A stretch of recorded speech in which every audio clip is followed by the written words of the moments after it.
This episode is sponsored by Dr. Chrono by EverHealth, the #1 mobile all-in-one EHR. Built specifically for medical practices, Dr. Chrono includes an integrated feature that powers a seamless payments acceptance experience. Dr. Chrono Payments offers multiple ways for patients to pay as well as insurance credit card processing. As a Dr. Chrono customer, you can easily activate our fully integrated payment solution that will streamline your cash flow and help you get paid anytime from anywhere. Deliver the best patient experience with a fast and easy way to collect payments.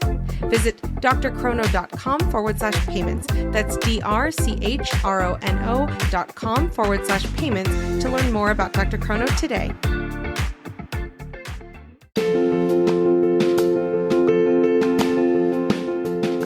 Direct primary care is an innovative, alternative path to insurance-driven healthcare. Typically, a patient pays their doctor a low monthly membership and, in return, builds a lasting relationship with their doctor and has their doctor available at their fingertips. Welcome to the My DPC Story Podcast, where each week you will hear the ever-so-relatable stories shared by physicians who have chosen to practice medicine in their individual communities through the direct primary care model. I'm your host, Maryal Concepcion, family physician, DPC owner, and former fee-for-service doctor. I hope you enjoy today's episode and come away feeling inspired about the future of patient care, direct primary care. Direct primary care is what allows me the freedom and the privilege to build meaningful relationships with patients that both allow patients to receive attentive and personalized care and allows me as a physician to truly care about and to care for each patient in the way that they truly deserve. I am Dr. Kissi Blackwell, and this is My DPC Story.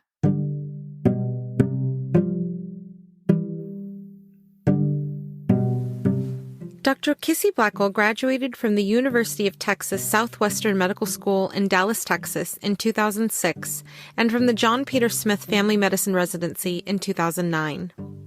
She practiced for 5 years in Fort Worth at John Peter Smith Hospital and moved back to her hometown of Wichita Falls in 2014.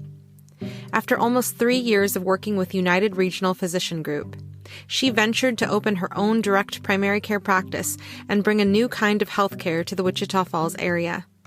She has been serving the DPC Alliance as secretary since December of 2020, and she opened Clarity Direct Care in 2017. Welcome to the podcast, Dr. Blackwell. Thank you for having me, Maryal. It's definitely my pleasure. I want to start with Clarity. Clarity Direct Care being the name of your direct primary care practice. Can you share with the listeners about your name choice? Absolutely. I think I wanted to find one word that I kind of felt like embodied what healthcare should be and kind of what defined DPC for me. So I remember sitting down and writing down like a bazillion different words. And I kept thinking, well, people aren't going to be able to spell that. And that one's too long. And that one just doesn't sound right. And clarity, I mean, as soon as I kind of had that word, it was sort of a moment of clarity for me. So that's kind of how I chose it. And I always knew I wanted it to be something direct care. And so once I came to Clarity, it was just right in my head that that was what it should be. After you decided on Clarity Direct Care, did you go about designing your own logo or did you have someone design it for you? No. So my cousin, who is a graphic designer and does a lot of website building and things, she did all of my branding and she created my website. And she actually now has created, I believe it's about 6 different doctors in DPC. And so I was her first and she learned about DPC through me. And so now she's been able to do that for others. And I really appreciate all her work because she did a beautiful job. Kissi, prior to opening your doors in DPC, you were with United Regional Physician Group. Can you share about your transition and what was your practice like? So I actually I had been in fee-for-service practice for 8 years prior to opening my DPC. Originally, I had been in Fort Worth at John Peter Smith Hospital, and I had stayed on after residency in the community clinic.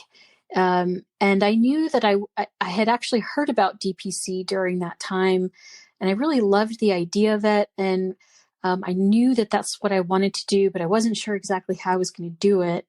So when I finally decided to move to Wichita Falls, I decided I probably needed to establish here first before I opened a DPC practice. And so I decided to join United Regional Physician Group with the idea that at some point in time, I was probably going to open my own practice. And so for a little bit, I wasn't sure that I was going to do that, but there was definitely a point in time where I felt like, okay, I'm really so burned out and I'm so tired and they're pushing me to do more and more. And I was ready. So in 2016, I actually went to the Direct Primary Care Summit, the AAFP Summit, with my dad, who is also a family medicine physician and also a DPC doctor now, which is great and a different story. But so my dad and I went to the summit, and as soon as we came back from the summit, I told my dad, this is it. This is what I want to do. And I'm going to start now. And as soon as I got home, I actually sat down and talked with my husband. The next day, we sold both of our cars and got something that was much less expensive. We sat down and created a family budget, and I started planning what I was going to do to make sure that I had enough money to do what I wanted to do. That's fantastic and such a unique story.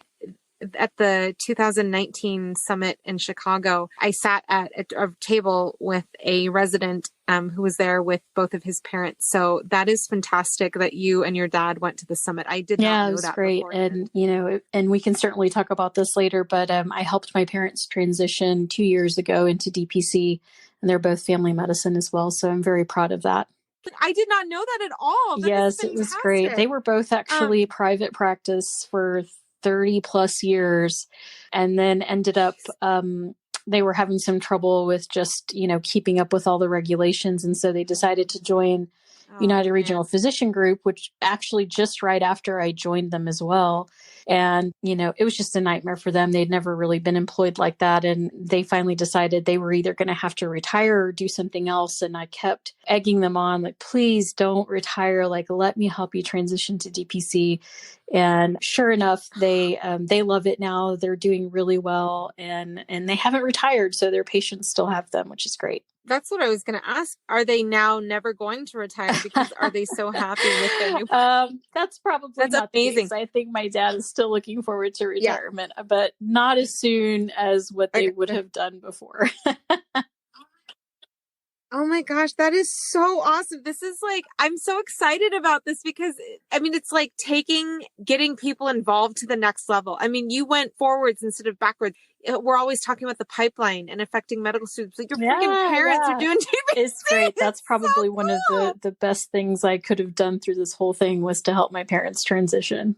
When you opened your doors and when you transitioned from United Regional Physician Group, so you are famous for quote unquote drinking from the fire hose. Can you tell us a little bit about what that means? Of course, no one ever knows when they start DPC exactly how many patients might come with them or whether they're going to be able to, afford to pay themselves during that time. And so I had actually had a friend that had just started DPC, and he kept telling me that I needed to save up at least $50,000 before I started.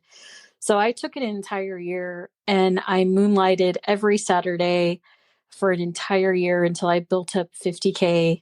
And because I'm the main breadwinner of our family, I really wanted to make sure that I wasn't going to be starving at any point in time. So yeah, after a year of planning, I gave notice to United Regional in mid-February, and I had to give them 4 months notice. So that was when I was able to start marketing, was during that period of time. But before that, I had my website ready. I had Atlas MD set up so that when patients went to the website, all they had to do was go in and sign up and put their credit card in and be all ready to go, and just really started marketing everything right away. I was lucky and I actually had sort of planned this some because I knew when I signed the contract with United Regional that I probably would open my own practice. And so I made sure that I didn't have a non-compete and that I didn't have a non-solicit. And so I was able to talk to my patients about where I was going and what I was doing, at least in a brief sense. And so I used every single patient encounter as a marketing opportunity. So I had flyers printed up. I had my business cards ready. And so every patient that came in got a 1-minute spiel about DPC and why I was doing this. And this is where I'm going to be. And here's my business card. And by the end of June, before I started, I was starting at 278 patients that had signed up. And by the end of the first week, I had 300 patients signed up. And by the 3-month mark, I was over 400 patients. So I was growing super fast at this point.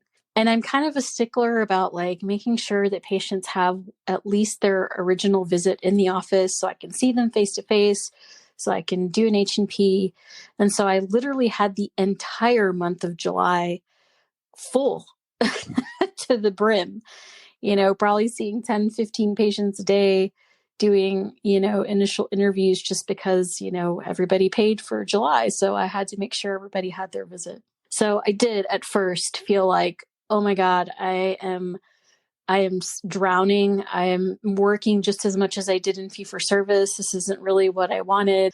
But I kept going because I knew that this was the right thing to do. I could see that people really wanted this type of practice in Wichita Falls. And I wanted to make sure that I could deliver everything that I was saying that I could deliver. And so yeah, I worked really, really hard the first few months. In fact, the first 10 months. By about 5 months, I was getting to the point where I was really overwhelmed. So I decided to implement a soft wait list, which meant that my patients would wait somewhere between 2 and 3 weeks for an appointment. Then later on, it got out to like 4 to 6 weeks. And I wouldn't charge them, of course, until the month of their appointment. And so that soft wait list helped me a little bit in kind of cushioning myself. And I was full at 600 patients in 10 months. So very, very quick opening. There was probably only about 80 or so patients of that 278 patients that were the patients I was seeing at United Regional. So it's very interesting to note that it was really, I really think it was more of the legwork I was doing with my marketing to, bring patients and have other people understand what I was doing. I don't know. I'm not entirely sure if it was the marketing, if it was that. Some of it, I think, was that patients were telling family members about it.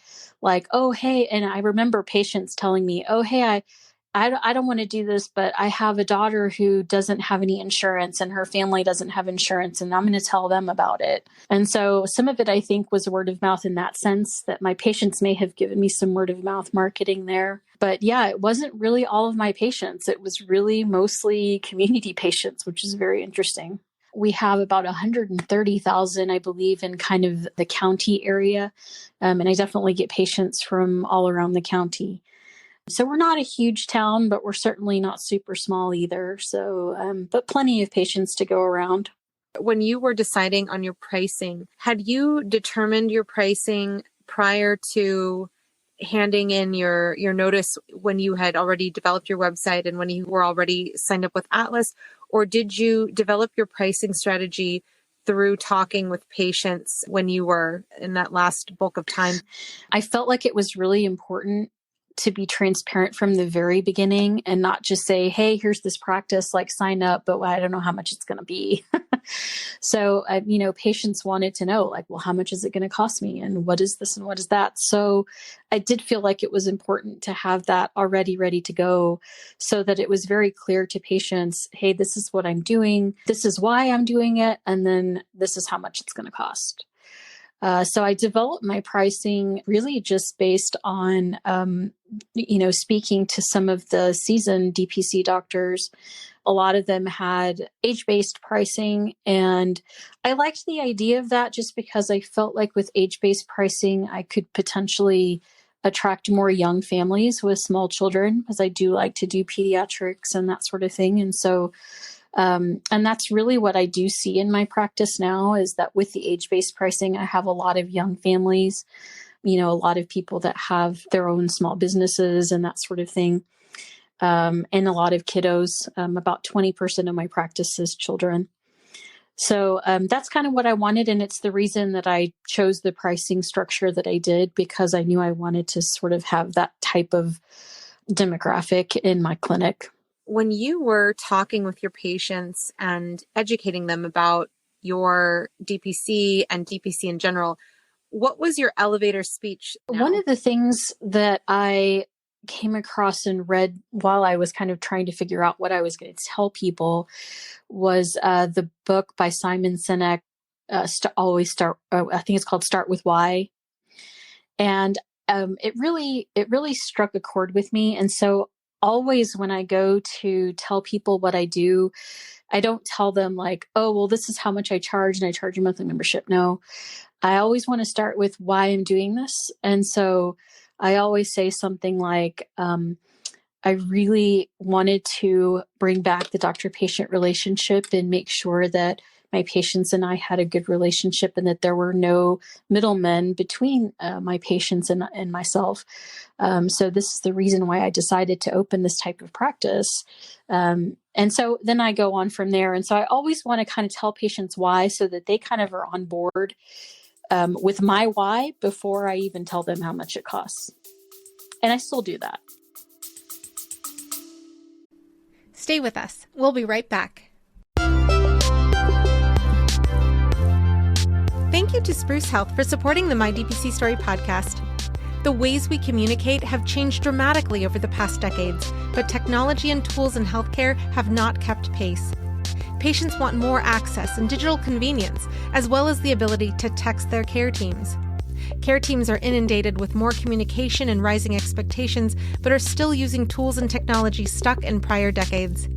Spruce Health created a solution for the tech-forward DPC practice by creating a communication product designed to serve both the patient and the doctor through intuitive HIPAA-compliant workflows, tagging, scheduled messages, and triage templates ready for use, whether you're on your phone or in the exam room. New users get 20% off for the first 12 months of a paid plan with code Maryal20. That's MARYAL20. So check out Spruce Health today at sprucehealth.com or check out the link in the show notes.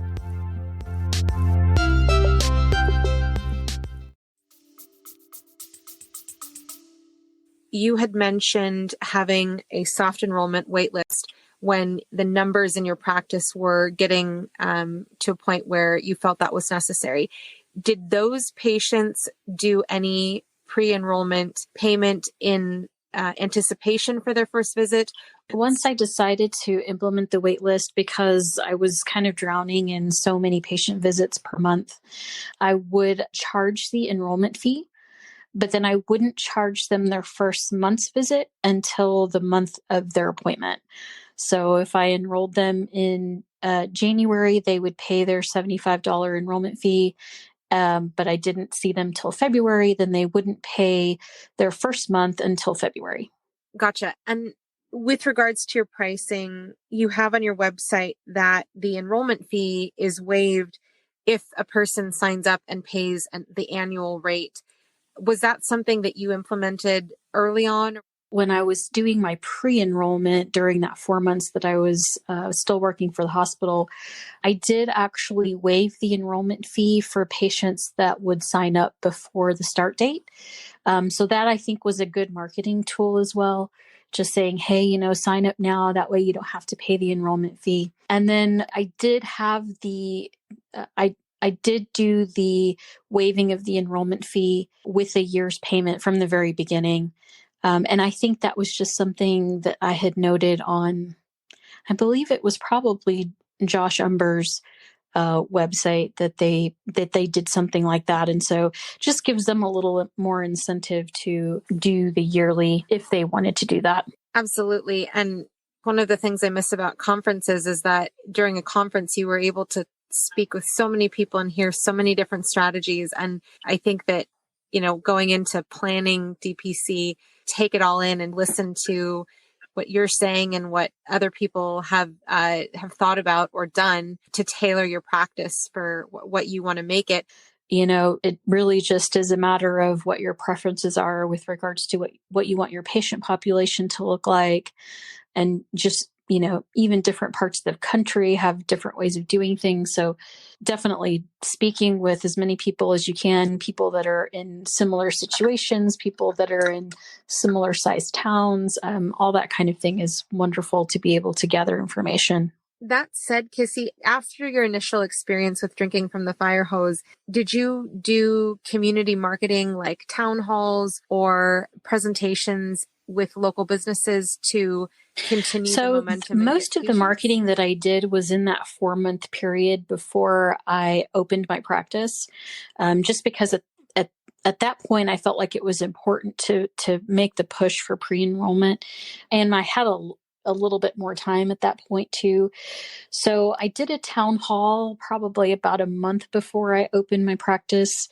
I didn't have a huge turnout. There were probably 30 people there, but I do think there was a lot of word of mouth that got out. I was able to use a local pharmacy. They have kind of an educational area that they use for their own patients. And so they allowed me to use it for free, which was great. I had food, and I had actually advertised for the town hall in the letter that they sent out notifying patients that I was leaving United Regional. United Regional sent out a letter, but I also sent out my own letter because in Texas, they actually have to give you the information for your own patients so that you don't abandon them. So they gave me a list of the patients and their addresses and things, and I was able to send out my own letter and inviting everyone who wanted to know about what I was doing to that town hall. My banker was actually part of the Rotary Club, and he was really excited for me to speak to the Rotary Club. So I was able to do that and talk to a lot of business owners there about the benefits of having businesses join my practice. I also had a few companies after that wanted me to come talk to their employees. And so I did speak to a few business employees. Some of them joined, some of them didn't. But I think certainly that just being out there and getting your name across and people know what you're doing and who you are is important, even if you don't get the sale necessarily. And then I was just super gung-ho about talking to everyone. I spoke with people, at the coffee shop, at the local restaurant, at the salon, at the grocery store. I mean, anywhere you saw me, I'd probably start talking to you about DPC. So for a little while, I think I lived and breathed DPC. That's wonderful. Kissi, now that times have changed with the pandemic, do you have any words of advice or ideas for those people who might be wanting to do DPC's planning in residency where they can't as easily talk to people in person? This is a really difficult time to do any kind of in-person marketing. But I do still think it's mainly a word of mouth thing. So I think it's still important to try to get in front of people. And sometimes you still can. I mean, there's definitely some opportunity for that. But there's also opportunities for not necessarily in person, but maybe Zoom calls or presentations and things that you can give online using social media like Facebook and Instagram to post videos and educational things. And certainly mailing things out and that was one of the things I think was a huge thing for me, was being able to mail out letters to all my patients. It's a little more difficult. I definitely won't say that it's as easy as it was for me right now. And then also, I love what you mentioned in terms of speaking with your patients about it after you had given your notice, right? That if a doctor is still seeing patients and that's a strategy that they can employ. Especially with employed doctors, it's important to make sure that they know if they have a non-solicitation, because they may not be able to say something to their patients. But, they may be able to just hand them a business card. And so that's why I think it's super important to make sure your website and your infrastructure is really good before you go to start marketing to patients. Thinking about your initial onboarding of patients, were there any patients who you felt were not a good fit? I've shied away and don't really like the idea of screening patients, because I have had a lot of patients that seem to improve with giving them more time and actually being able to sit down and really have a more caring doctor-patient relationship with them. So I'd like to give people the benefit of the doubt. But certainly there were patients that, the first visit, they came in and they were really demanding this, that, or the other. And most of the time by the end of the first visit, I could sort of direct that patient into like, hey, you know what? I think this is probably not the right practice for you. We may want to reconsider. I'd be glad to refund you everything. And so it was, I really had to do these things more face-to-face just because I really don't like doing screenings. But I know some doctors actually do initial sort of get to know you visits, or I'm not exactly sure how they call them, meet and greet. I'm not a huge fan of the meet and greet, but I know that a lot of doctors do like to do that just so that they can say, hey, I don't think you're going to be a good fit for my practice, or however exactly they want to say that to them. But a lot of the times I would just let them go for a little while. And sometimes if they could see that I wasn't going to do what they wanted me to do, they would leave on their own. And so it wasn't really, maybe not exactly ideal, but it was really kind of the way I like to do things, just because I don't like to rock the boat with people too much. And I didn't want people to say, oh, well, I went to this practice and they told me I couldn't join. I didn't want the bad press on that either. Stay with us. We'll be right back. Have you tried an AI scribe in your clinic? Well, I've tried so many, and I can say Heidi Health is the best AI scribe I have come across thus far. With Heidi Health, I can create unlimited customizable templates for my notes to help me truly cut down on the time I'm spending charting. Template for pediatric well child check? Done. Template for weight loss management? Done. Some of my favorite things I've built into my AI template, beyond the general soap note, are having a list of actionables for our team to take after a patient visit, having the diagnoses listed, and creating an after-visit summary for our patients. Not only have I found Heidi Health to be the most helpful, customizable AI scribe so far, it's also more affordable than most out there. So try Heidi Health today and see how you can harness the power of an AI scribe for your practice. To get an entire month of Heidi Pro free, go to the homepage of mydpcstory.com and click on the Heidi Health ad.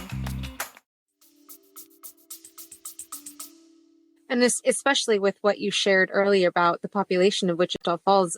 I could say something here today and tomorrow it would be all over town. So definitely goes both ways, in the good and the bad. On that note, with websites like Yelp and vitals.com and Health Grades, do you manage or monitor? So I had a patient that was unhappy with my care, and it was really not about the care. It was actually about, so she came in and had a well visit, and she also ended up talking about anxiety. And so we billed the well visit and we billed for anxiety. And so she got very upset that she got billed for the anxiety part, even though that's a very valid way of doing things.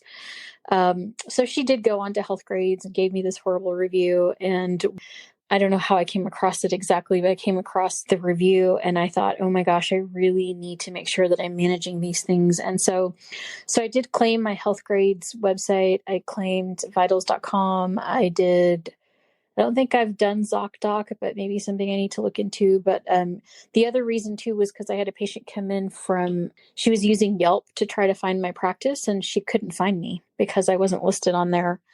And when and my name listing actually was still attached to the hospital, and I actually had to fight with Yelp to allow me to use my own name. It was really ridiculous. So yes, I definitely encourage people to look themselves up on Google and just make sure that there's nothing out there that just looks weird or that should be claimed or that should be changed or fixed, because you just never know where people are going to end up when they Google stuff. And I also have my Google profile. So if you have a new review, or if they'll also send you kind of like monthly, like, hey, this is how many people viewed your site. They do that on Google for sure. And sort of give you like some updates. So I don't do it very often, but I definitely go to look and, probably review it once somebody posts a review and I get an alert about it, I'll go and kind of look at all those statistics and, look at the review and all that kind of stuff. So, and of course, we've had to move twice in the last 3.5 years. And so I've also had to go back and change my address. And that's just a pain in the rear to have to change your address with like everyone. And especially having to have done it twice. But that's a good way to go back and make sure that all of that stuff is changed and fixed, because otherwise people can't find you. And I want to segue into your physical space. You mentioned that you knew, because you were from Wichita Falls originally, where generally you wanted to have your clinic. But how did you find your space? I do have a friend here in town who is she's a commercial broker, and she has helped me multiple times now in finding a space. But I did go to her. She actually helped us find our home as well and say, hey, I need a space. I need you to help me. And she was very happy to do that. So the first space that I had, I actually didn't take right away. So after I had called a local radiologist regarding getting some cash pricing for radiology exams from them, they actually offered me a space in their building for free. He needed a doctor on site to be able to do CT scans, which they had just acquired a CT machine. And in order to do IV contrast, there has to be an MD or a DO on site. And so he said, hey, if you'll come and do this for me, I'll give you a space in my office for free. And it was about 650 square feet. So it wasn't a lot, but it was free. And all of my utilities were free and internet was free. And so there was a 6-month period of time where that was perfect. It was the perfect size, obviously the perfect price, but it allowed me to grow really quickly. It allowed me to pay myself really quickly. And, being the main breadwinner at home, it was really great for me not to have to worry about losing my home or anything like that. So what happened with that one was that the radiology center closed down, and it was sort of an abrupt thing. They sort of just got up and left. And so I ended up just having to move in a hurry and had to leave my space pretty quickly. And thank goodness the previous space that I had been looking at was actually still available. And so I was able to move into that space pretty quickly, which was great. And so this new space that I had was 1,000 square feet. I had one giant, 20 by 14 room. And at first I was like, oh my God, I don't know what I'm going to do with this, because I don't have time to do any kind of renovation or anything else. But it actually worked out great. We actually put everything in that room. We had some locked toolboxes, the big utility toolboxes that with cabinets and things that are all locked. And so, we had everything in that one room. It was all locked up, but it was great because we had a couch in there and a place for the kids to play. And then on the other side of the room, I was seeing mom and dad, and, family members could be in there. So it actually worked out great. And we really enjoyed having that really large space. And then we also had another little smaller exam room where my nurse did a lot of her stuff, like drawing blood and testing for flu or whatever she may be doing on that side. We had a bathroom and then my office. So it was really tiny little space, but with a really big giant exam room. And we really loved it for a long time. And actually here recently, so in November, I came to find out that the space had been bought out by the home health company next door. And they gave me 90 days to get out of my space. So it was a little bit frustrating, and certainly I wasn't expecting it. I had thought before that I might, move into a bigger space or, expand or buy my own space, but I just never imagined that it would have to be this quickly.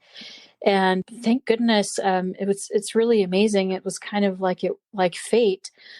There was a building that I had been looking at for a long time thinking, man, if that building ever went for sale, I would totally buy it. And sure enough, it was for sale. And so somehow we ended up closing on this building within 4 weeks, or I guess it was in 6 weeks of doing all of this planning. And we just moved into the space about 2 weeks ago.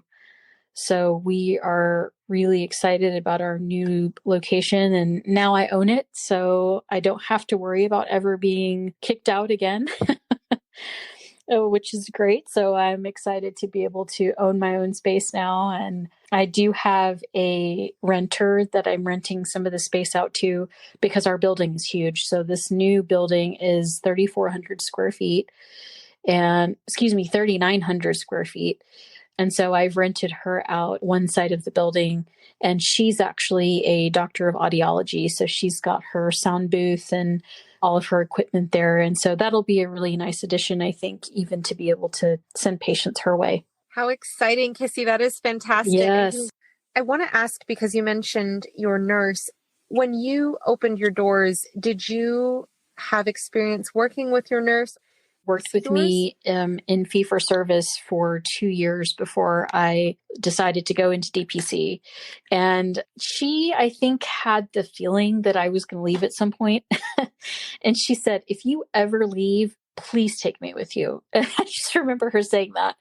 And so as soon as I started doing this, I knew that I wanted her to come with me.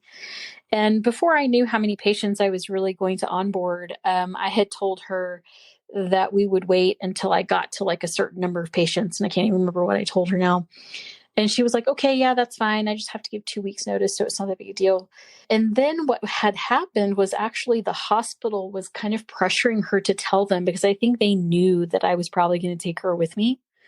And she didn't want to tell them. She's like, I don't know. I'm not sure. She just kept trying to like put them off because she didn't want to, she didn't want them to fire her or something along that line before I could pay her.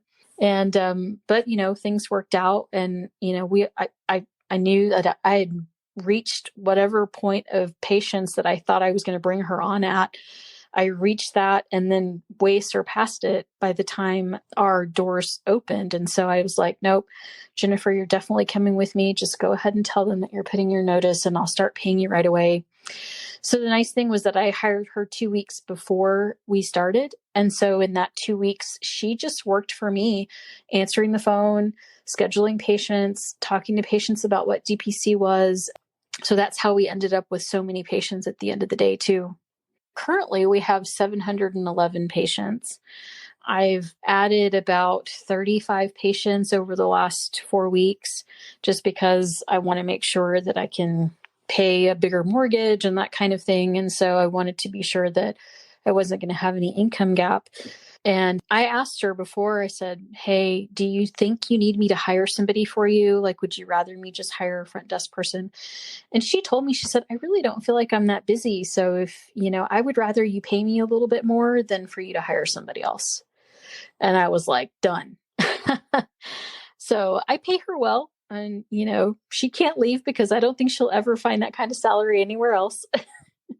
But she and I work really well together. She anticipates all my needs. She's actually been a manager at a store in the past. And so she manages all of the member management stuff so well. She's very good with customer service. She knows DPC front and back, just like I do. I really feel like she and I opened this practice together. And I think that's what's been so great about it. That's wonderful. And it definitely sounds like the dream person that if a doctor in doing DPC was wanting to have a partner. If you feel like you can onboard a person right away, especially someone that you know well and that works well with you, that you trust, those obviously are all important qualities in someone you want to hire.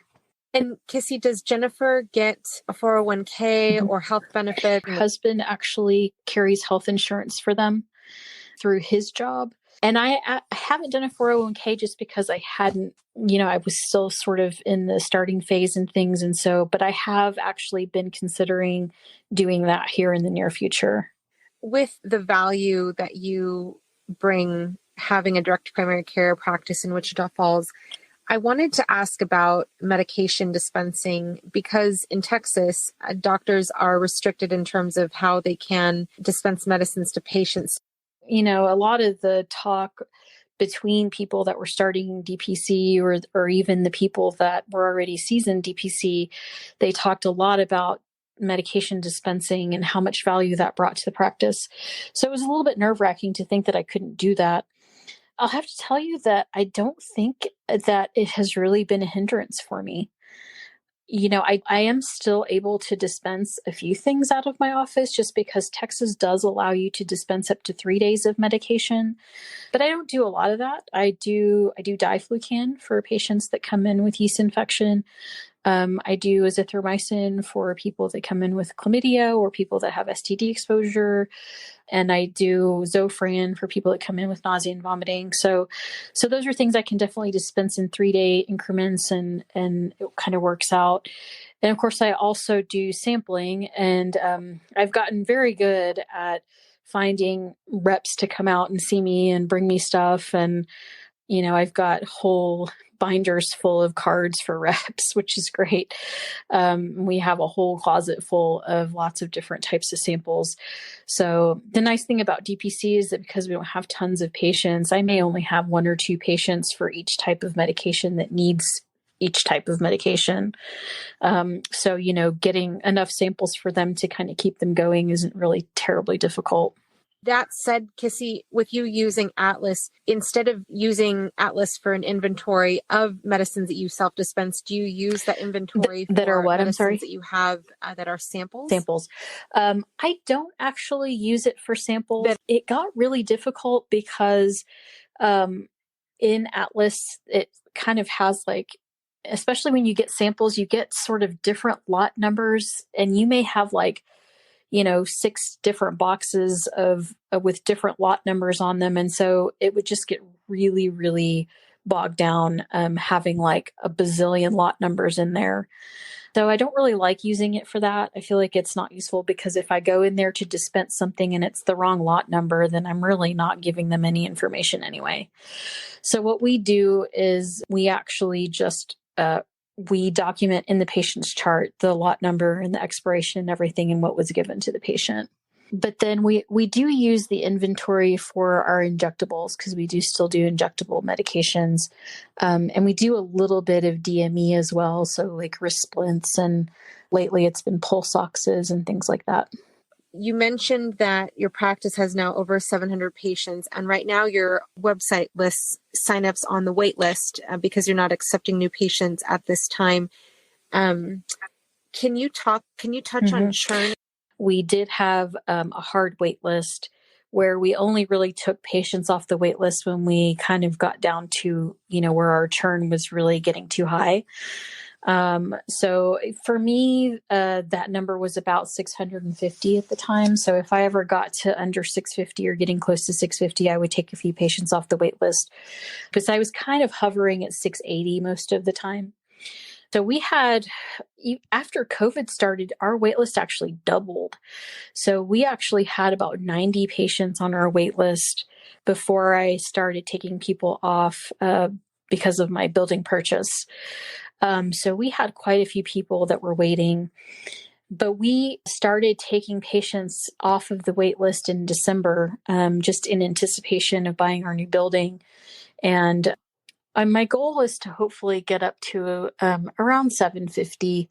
So we're not quite exactly where I want to be just yet, but the 90 patients off the wait list, I probably got about 40 of those. The rest of them had already found a PCP, and a lot of them had actually been on the wait list for about a year. So it definitely was, not something I was really taking people off too quickly before all this happened. And actually what's really interesting is that I felt like the attrition rate actually went way down during COVID.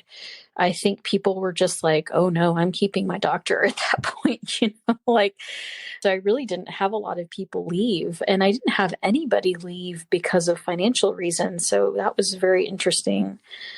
I've actually had more people leave here in January just because, how January goes, people start, oh, I got insurance, and I don't want to pay for it anymore. I didn't use you, or whatever they want to excuse it.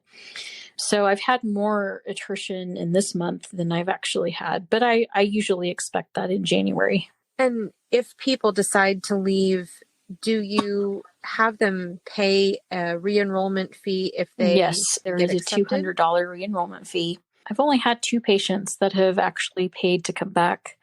I've had a couple of patients that, it was it was kind of not through no fault of their own. And so with those patients, certainly on a patient by patient, I won't charge the enrollment fee.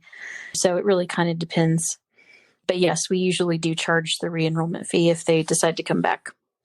Kissi, addressing the quality and the value that you bring to patients and you bring to your practice, and the reason why patients stick with you, do you strategically classify your patients in terms of like, these patients have diabetes or these patients are pediatric patients, in order to contact that group of patients? Just don't find a lot of value in that. But I do sometimes go in and look at, utilization, for instance, like, okay, like who's been the one person that's like calling me constantly? What I do with that information, I don't always do anything with it, but I do like to look at stats with regards to like how many pediatric patients I have, how many older patients. There's not a really great way for me to mine data with regards to like how many diabetic patients or how many hypertensives or how many with this or that. Atlas doesn't have functionality very good for that type of mining. But certainly looking at demographics and, the utilization and that sort of thing or when they joined, how long they've been with me, that kind of thing. Certainly interesting things to look at, but I don't think I necessarily use that information for anything in particular. Gotcha. Kissi, I want to touch on the fact that you offer a wide range of treatments for your patients when it comes to procedures. And one of those examples is the sphenopalatine ganglion blocks. Did you have experience in your training in doing these? I thought I wanted to be a surgeon before I decided to do family practice. And so I think I kind of still have retained some of that need. And I love doing all kinds of procedures. I mean, I do anything from laceration repair, nerve blocks, joint injections, TPI, cyst removal, skin biopsies, IUDs, Nexplanons, EMBs. So lots of different things that I offer to patients. And most of these things were things that I learned in residency and in training, because at John Peter Smith in Fort Worth, it was a very procedure-oriented type of residency program. And so anything I wanted to do, I really could do. So that's part of it, but I certainly have added some things that I didn't do before that. So the sphenopalatine block is a good example of that. I had a patient come in and tell me that she was getting these nerve blocks from this nurse practitioner in Dallas, which is 2 hours from here. And she was seeing the neurologist, and I guess the neurologist nurse practitioner was doing these blocks for her. And so I started doing some research about what these blocks were and what she was actually getting there. And I realized that it was something so simple, something that I could absolutely do. And so I started trying to talk to the company about using the company I was looking at was Sphenocath. And I spoke with them, and they actually sent me a few free ones. And then I realized I could reuse them. I could clean them and reuse them because we were just putting them up people's noses. It's not like we were, doing anything that was really requiring sterility. And so we would clean them very well with alcohol, and then we would reuse them. So I started doing that and had such wonderful results with people that had just intractable migraine issues that I just kept doing it. And then I started learning other types of blocks as well, like occipital blocks and supraorbital blocks. And so lots of different things that we were doing for people with migraine headaches, which is great because migraines are always really difficult to deal with. And then I've also done a lot of TPI with trigger point injections for patients. I didn't ever used to do that in fee-for-service, but it does really seem like I've had a lot of fibromyalgia patients and patients with a lot of pain that really benefit from doing kind of regular trigger point injections. So I have several patients that'll come in every 2 weeks or every 4 weeks to do trigger points. And they really feel like it helps with their quality of life, and they don't have to use pain medications, and we keep them off the narcotics. And so that's great too. But with regards to learning new things, one of the newer things I've learned is actually ultrasound technique, which has been really great. I never really did get to learn about that stuff during residency. And so it's definitely been a new thing for me. I've actually taken 2 courses for ultrasound, one out in South Carolina and one in California. And both were just amazing programs, and both were kind of intros. But I think the one out in California, I probably got a little bit more in depth, which was great because this was my second one. And I've been able to find all kinds of crazy things. One of the more interesting things that I've been able to look for, I had a patient with potential myxedema coma. And he came in and his TSH was just insanely through the roof. And he was short of breath and he was pale and he just looked like he was dying. And, I stuck the ultrasound on his chest and sure enough, he had a huge pericardial effusion. And so I was able to get him to the ER and know exactly what was going on. And so it was really nice to be able to have that tool and know exactly what was happening with him and to be able to follow him too, because I'd bring him back and look at it again, make sure it was getting smaller and he was getting better. And so it's a very nice tool to have. With you describing that particular patient's case, how life-changing is that for you to be able to see him as often as you guys needed to monitor his health? I can't imagine what he would have faced if he were waiting for a fee-for-service appointment to do follow-ups and what quality he would have gotten. But that's wonderful that you were able to diagnose and treat. One of the other things I think that was really great that I had been able to use it for was a pretty big lady who had fallen and really hurt her knee. It was real swollen. She had terrible landmarks because her leg was just so large. And so I was able to stick the ultrasound on her and actually get a steroid injection into her knee. And she was singing my praises by the time she left the office because she felt so good. And there's no way I would have been able to do that injection without an ultrasound.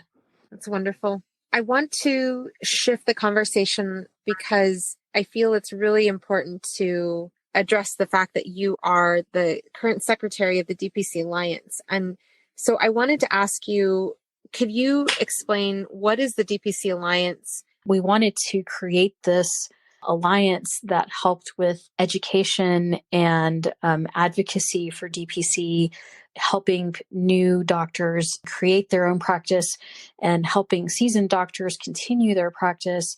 And so it's been evolving over the years. Certainly it started off more as helping new DPC doctors through, and we still definitely do that. But now we also are hoping, and of course with COVID, we were kind of unable to do some of the things that we wanted to do, but we do eventually want to make sure that the DPC Summit has things like procedure workshops so that docs that are wanting to learn new procedures and new things can actually learn some new techniques. And, even things like how do we do aesthetics and how do we add prolotherapy and how do we add, just different types of things to growing practices as well. So we want to be able to make sure that we take care of our growing practices as well as our new practices.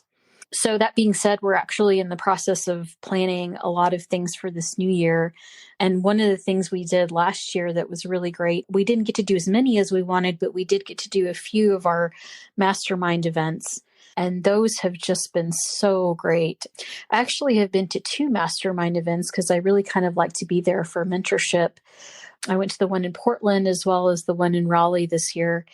And it's just amazing to be able to have sort of one-on-one with people that are in the process of opening their practice or potentially already in practice and just wanting a little bit more help. And it was very nice to be able to do those one-on-one things for people and really help them where they were. We had about, and I'm not entirely sure exactly how many numbers, but I think we had about 10 people at the first one in Portland where I went. And then in Raleigh, I want to say there were like 15. So there was definitely a small number, which is what we want. And we didn't want it to be too big. And of course, with COVID this year, we really couldn't make it too big. Then we also had a much larger one in Kansas City just after the Raleigh one. And they just did a wonderful job in making sure that everybody was safe and that we had sort of separate groups, and so that we weren't in a big group, but there were quite a few people on that one too, which was wonderful. So I think we had a very good response from that. People were really excited about going. They felt like they learned something. They felt like they really got what they needed. And I think it's kind of goes to what you were saying before with when you can actually interact with people in person and really discuss things and really talk things out and ask your own personal questions, what your own personal fears may be in obstacles to getting to DPC. It's so much different than just reading things online or that sort of thing. So certainly the in-person events are great. The other thing I think that's really awesome about DPC Alliance is that we have something called DPC University.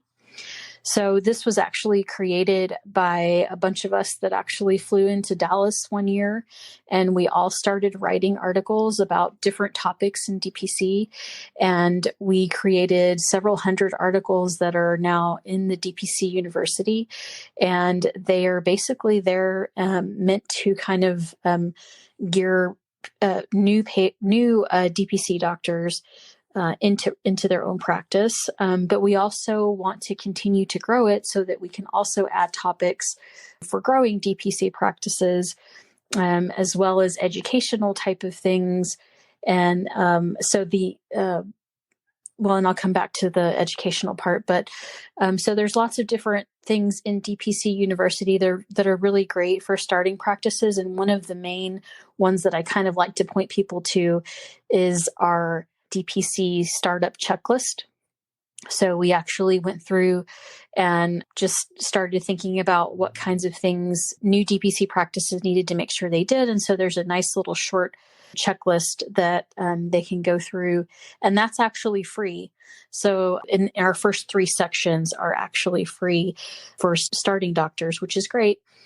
Certainly if they would join the DPC Alliance, there's actually quite a bit more in there. And we also have things like sample patient contracts, sample employer contracts, sample employee contracts, Medicare waiver, HIPAA forms, all kinds of things in there that are really useful for starting doctors. The other thing that we've been doing is trying to implement more education. And so we've actually had Dr. Thomas White doing some DPC ground rounds, and those are actually located on the DPC Alliance Facebook group, which is actually currently just for Alliance members. But we've had some really wonderful topics on the DPC ground rounds, and I think that's hopefully something we can continue to grow to. I think that there's definitely advantages to being a member that actually end up paying for themselves at the end of the day. One of the nicer things is that we actually do offer a monthly payment. So you can pay $48 a month. And that way you don't have to worry about paying that $500 up front. Certainly in the spirit of DPC, we wanted to make sure that we offered a monthly option as well. So that's one way of doing things. The other is that we have so many discounts. We have so many things that we have negotiated for our members. And, just saving money in Rubicon and allergy choices and these types of things actually pays for the membership in and of itself. We do have hardship memberships for people that are still in the beginning of their practice where they feel like they can't afford the membership right away. So we do ask that they email us at the Alliance, and we can definitely look into doing a hardship application for them. I wanted to bring us back to your practice and the fact that you now own your building that you are practicing out of. What do you see for Clarity Direct Care in the future? Now that I have a much bigger space, I think hiring someone wouldn't be completely out of the question. I certainly have the room for it now. I would want to find somebody that really fits well with my practice and how I do things. Eventually, we do hope to have maybe a front desk person just to kind of give my nurse a little bit of relief too. And that certainly can come later on as well. So yeah, I think that's part of the growth is maybe adding a new doctor, maybe adding some front desk staff, and certainly adding any more procedural based things that I end up coming across later on. Wonderful. In terms of advice that you could share in addition to what you've shared already, what advice would you give doctors who might be fearful of transitioning to DPC, or to those doctors who might feel isolated in a micropractice? As you can see, and as we've talked about, there are so many groups and ways to connect with colleagues and to connect with people that are already doing DPC, DPC Alliance, DPC Docs on Facebook, DPC Summit, DPC Nuts and Bolts, so many different ways to connect with other DPC doctors. And it's really amazing how DPC is really a family. I mean, when you come across another DPC doctor, it's almost like you are speaking the same language at that point. I usually tell those types of doctors that are sort of scared of jumping ship like that because they may be alone, that they really need to go to a conference. They need to see how other doctors are actually doing this, because when we're in fee-for-service practice, we're almost in competition, and you almost kind of feel like you're isolated, even though you're surrounded by people. It always seems like a competition. It never really seems like it's genuine. And so I think it's a very different culture in the DPC world. And if they'll just go to a conference and actually meet DPC doctors, I remember that was the one thing that I just couldn't believe when I was at the DPC Summit in 2016 was, I can't believe how these doctors really genuinely want to help me and genuinely want to see me succeed. And I think that's a really important for new doctors to feel. Thank you for sharing those wise words. And I can't agree more. That's my experience when I met you for the first time, when we all grouped together for an Airbnb for the point of care ultrasound class. But yeah, I had never met you before. And it was such a wonderful experience talking with you, and that idea of sharing the same language. It's so true. Thank you so much, Dr. Blackwell, for joining us today. Thank you, Maryal. I really enjoyed being on here. Next week, look forward to hearing from another amazing DPC physician. Now, I looked through the stats for the podcast since it started, and the data is beyond incredible. My DPC Story is ranked in the top 0.15% of all podcasts on the globe. Yes, the globe. Every single month over the last 2 seasons, we are ranking in the top 250 of the Apple Podcast Medicine chart every month as well. If you would like to join us in helping spread the word about DPC, consider sponsoring the work we're doing. Go to the sponsorship tab at mydpcstory.com or check out the link in the show notes. Now, to our listeners, thank you so much for helping more and more people find the pod by sharing the word about DPC. To our guests, thank you so much for sharing your stories. If you are looking to be a guest next season, apply on the contact page at mydpcstory.com. There you'll also find DPC swag, past episodes, resources, and more. And as always, if you're looking to read more about DPC on the daily, check out dpcnews.com. Until next week, this is Maryal Concepcion.